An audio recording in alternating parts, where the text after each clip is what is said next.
Let's make Fit India. वैज्ञानिकों ने एक खास डीएनए ब्लड टेस्ट बनाया है जो ये बता सकता है कि ब्रेस्ट कैंसर के मरीज अपने इलाज पर कितना अच्छा रिएक्शन दे सकते हैं।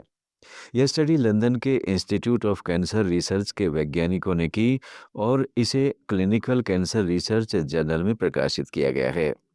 इस शोध में 167 मरीजों के ब्लड सैंपल लिए गए। इलाज शुरू होने से पहले और इलाज के 4 हफ्ते बाद खून में मौजूद कैंसर डीएनए लेवल को मापा गया। इसके लिए लिक्विड बायोप्सी टेक्निक का इस्तेमाल किया गया, जिससे खून में मौजूद बहुत सी कम मात्रा के कैंसर डीएनए का पता लगाया जा सकता है। वैज्ञानिकों ने सर्कुलेटिंग ट्यूमर डीएनए की जांच की। यह डीएनए कैंसर सेल्स खून में छोड़ती है।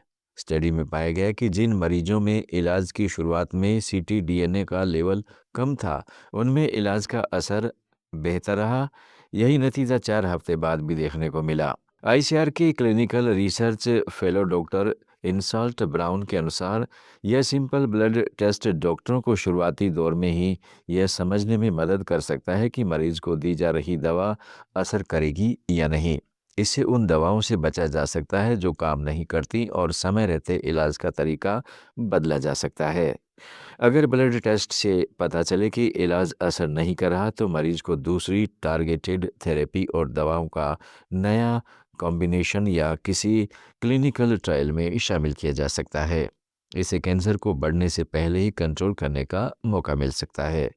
इस शोध में मरीजों को उनके कैंसर के प्रकार और जीन जीन म्यूटेशन के आधार पर 2 ग्रुप में बांटा गया। पहले ग्रुप में खास जीन म्यूटेशन वाले मरीज थे जिन्हें उनके अनुसार टारगेटेड इलाज दिया गया। दूसरे ग्रुप में ट्रिपल नेगेटिव ब्रेस्ट कैंसर के मरीज थे जिन्हें 2 दवाओं का कॉम्बिनेशन दिया गया। वैज्ञानिक अब यह जांच कर रहे हैं कि क्या शुरुआती ब्लड टेस्ट के आधार पर इलाज में बदलाव करने से मरीजों की ज़िंदगी लंबी और बेहतर हो सकती है। अगर ये तरीका सफल होता है तो ब्रेस्ट कैंसर के इलाज में यह एक बड़ा बदलाव साबित हो सकता है। ठंड के मौसम में लोगों को खून की नसों में एलर्जी की समस्या हो सकती है, जिसमें नसें सिकुड़कर ब्लड फ्लो कम कर देती हैं। डायबिटीज़, स्मोकिंग और पहले से कमज़ोर नसों वाले लोगों में इसका खतरा ज़्यादा रहता है। डॉक्टरों के अनुसार इस समस्या से बचने के लिए ठंड में बाहर निकलते समय मल्टी लेयर कपड़े पहने, पैरों में पहले कॉटन की जुराब और उसके ऊपर ऊनी जुराब जरूर पहने। हाथ पैर खुले में न रखें और ठंडी हवा या बहुत ठंडी जगह में ज़्यादा देर तक रहने से बचें। यानी ब्लड वेसल्स में भी एलर्जी जैसी समस्या हो सकती है। यह कंडीशन गंभीर हो सकती है और इसे हल्के में नहीं लेना चाहिए। इस समस्या से बचने के लिए ठंड से बचाव बेहद ज़रूरी है। इसके लिए कुछ उपाय आजमा सकते हैं, जैसे स्मोकिंग पूरी तरह छोड़ दें क्योंकि यह खून की नसों को और ज़्यादा नुकसान पहुंचाती है। अगर हाथ पैर बहुत ठंडे हो जाएं तो गुनगुने पानी की बोतल से धीरे धीरे गर्मी दें। इसके अलावा प्रभावित हिस्से पर सीधे बहुत गर्म चीज़ें लगाने से बचें क्योंकि इससे त्वचा और नसों को नुकसान हो सकता है। डॉक्टरों ने बताया कि बहुत ज़्यादा ठंड के मौसम में खून की नसें सिकुड़ने लगती हैं, जिससे ब्लड फ्लो धीमा हो जाता है। कई बार पूरी तरह रुक भी सकता है और नसें सिकुड़कर बंद हो जाती है। जब नसों में सूजन आ जाती है या वे बंद हो जाती हैं तो उस हिस्से में खून की सप्लाई कम हो जाती है। जब तक सप्लाई दोबारा शुरू नहीं होती तब तक वह हिस्सा सुन्न, ठंड या नीला पड़ सकता है। डॉक्टरों ने बताया कि कुछ लोगों में खून की नसों में एलर्जी की समस्या ज़्यादा गंभीर हो सकती है। इन लोगों में ठंड या किसी एलर्जी के कारण अगर नसें बंद हो जाएं तो यह कंडीशन गंभीर हो सकती है और टिश्यू को भी नुकसान हो सकता है। ये समस्या उनके लिए घातक होती है जिन्हें डायबिटीज़ है, जो स्मोकिंग करते हैं और जिनकी नसें पहले से ही कमज़ोर या संकड़ी हैं। इस समस्या से बचने के लिए ठंड से बचाव बहुत जरूरी है। अगर ठंड से बचाव के बावजूद हाथ पैर में सुन्नपन बढ़ता जा रहा हो, दर्द हो, रंग बदलने लगे या सूजन दिखे तो लक्षण धीरे धीरे गंभीर होते जाए तो तुरंत डॉक्टर या वेस्कुलर स्पेशलिस्ट से संपर्क करना चाहिए।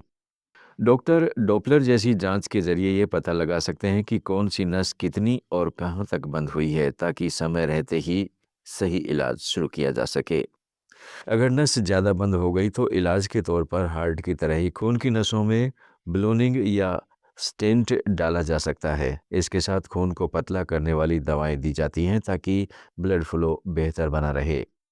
इस दौरान डॉक्टर की सलाह के अनुसार दवाएं नियमित तौर और सही तरीके से बहुत ज़रूरी होता है, तभी इलाज असरदार हो पाता है। खून की नसों में एलर्जी या सूजन एक गंभीर समस्या है जिसे नज़रअंदाज नहीं किया जाना चाहिए।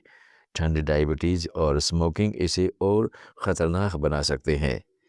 सही समय पर सावधानी, बचाव और डॉक्टर की सलाह से इस समस्या को गंभीर होने से रोका जा सकता है। डिस्क्लेमर: यह लेख केवल सामान्य जानकारी के लिए है। ज़्यादा जानकारी के लिए डॉक्टर से संपर्क करें। स्पेन के वैज्ञानिकों ने एक ऐसी ट्रिपल थेरेपी विकसित करने का दावा किया है जिसने चूहों की पैक्रियाटिक ट्यूमर को पूरी तरह नष्ट कर दिया। सबसे खास बात यह है कि इलाज के बाद चूहों में कैंसर दोबारा नहीं लौटा, जो एक बड़ी उपलब्धि मानी जा रही है। यह खबर विज्ञान और स्वास्थ्य जगत में उम्मीद की नई किरण लेकर आई है।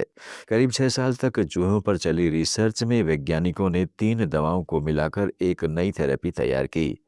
इस रिसर्च के नतीजे proceedings of the national academy of sciences journal में प्रकाशित हुए। पैक्रियाटिक कैंसर को दुनिया के सबसे घातक कैंसरों में गिना जाता है। इसकी सबसे बड़ी वजह यह है कि इसके लक्षण बहुत देर से सामने आते हैं। शुरुआत में मरीज को हल्की थकान, वजन कम होना या पेट से जुड़ी सामान्य परेशानी महसूस होती है, जिसे अक्सर लोग नज़रअंदाज कर देते हैं। जब तक बीमारी की पहचान होती है, तब तक कैंसर शरीर में फैल चुका होता है। इसी कारण इस कैंसर में 5 साल तक जीवित रहने की दर केवल 10% मानी जाती है। दुनिया के मशहूर उद्योगपति और एप्पल्स के सीईओ स्टीव जॉब्स की भी 2011 में इसी बीमारी से मृत्यु हो गई थी। क्या है ट्रिपल थेरेपी? स्पेन के नेशनल कैंसर रिसर्च सेंटर के वैज्ञानिकों ने लगभग 6 साल तक चूहों पर रिसर्च की। यह रिसर्च वैज्ञानिक मेरिनाओ बारबेसिड की अगुवाई में की गई। इस दौरान वैज्ञानिकों ने 3 अलग-अलग दवाओं को मिलाकर एक नई थेरेपी तैयार की जिसे ट्रिपल थेरेपी कहा गया। इन दवाओं का मकसद कैंसर सेल्स की ग्रोथ को अलग-अलग लेवल पर रोकना था, ताकि ट्यूमर को जड़ से ख़त्म किया जा सके। ट्रिपल थेरेपी से चूहों में पैंक्रियाज का ट्यूमर पूरी तरह ख़त्म हो गया। इलाज के बाद कैंसर दोबारा नहीं लौटा। चूहों की सेहत में कोई गंभीर साइड इफ़ेक्ट भी नहीं दिखा। हालांकि यह रिसर्च अभी चूहों तक सीमित है, लेकिन विशेषज्ञ मानते हैं यह पैंक्रियाटिक कैंसर के इलाज की दिशा में एक बड़ा ब्रेक थ्रू साबित हो सकती है। अगर आगे चलकर क्लिनिकल ट्रायल्स में यह थेरेपी इंसानों पर भी असरदार साबित होती है, तो पैंक्रियाटिक कैंसर के इलाज में क्रांतिकारी बदलाव आ सकता है। वैज्ञानिकों का कहना है कि अगर कदम इस थेरेपी को मानव ट्रायल्स तक ले जाना है, इसमें अभी समय लगेगा, लेकिन इस रिसर्च ने यह साबित कर दिया है कि पैंक्रियाटिक कैंसर भी पूरी तरह लाइलाज नहीं है। वैज्ञानिकों की यह खोज उन लाखों मरीजों और उनके परिवारों के लिए नई उम्मीद लेकर आई है, जो इस खतरनाक बीमारी से जूझ रहे हैं। भले ही इलाज अभी आम लोगों तक न पहुंचा हो, लेकिन यह रिसर्च बताती है कि विज्ञान सही दिशा में आगे बढ़ रहा है। आने वाले सालों में पैंक्रियाटिक कैंसर के इलाज की तस्वीर बदल सकती है। डिस्क्लेमर: सलाह सहित ये सामग्री केवल सामान्य जानकारी प्रदान करती है। अधिक जानकारी के लिए किसी विशेषज्ञ या अपने चिकित्सक से परामर्श करें। फिट इंडिया में आज इतना ही। जुड़े रहिएगा लेट्स माइक के साथ। आप सुन रहे थे let's mic more than radio. Follow कीजिए हमें हमारे सोशल मीडिया प्लेटफॉर्म्स पर। It's time for news. It's time for more than radio. Presenting the first radio news app, Let's Mic. Let's Mic, a news-based app on your phone where you get to watch and listen news, talk shows, interviews, radio show podcasts. On Let's Mic, you get all relevant information of TV, print, radio, podcast, and digital. Let's Mic talks about every segment of life.